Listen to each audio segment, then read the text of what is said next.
Essas são as peças que nós filmamos cortando.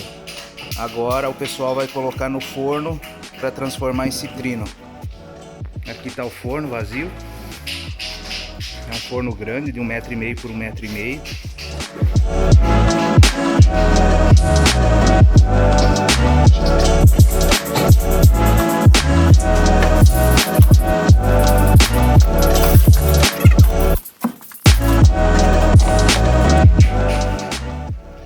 Só para mostrar para ti aqui, ó.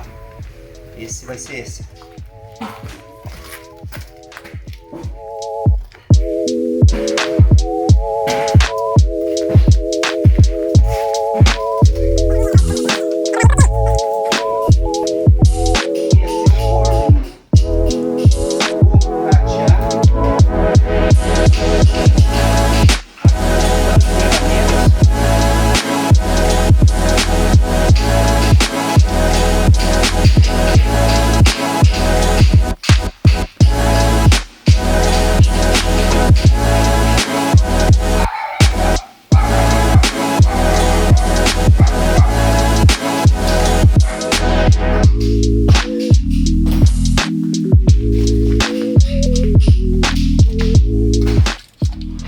Aqui no termostato, então, mais ou menos 160, que vai chegar no termômetro a 330 graus.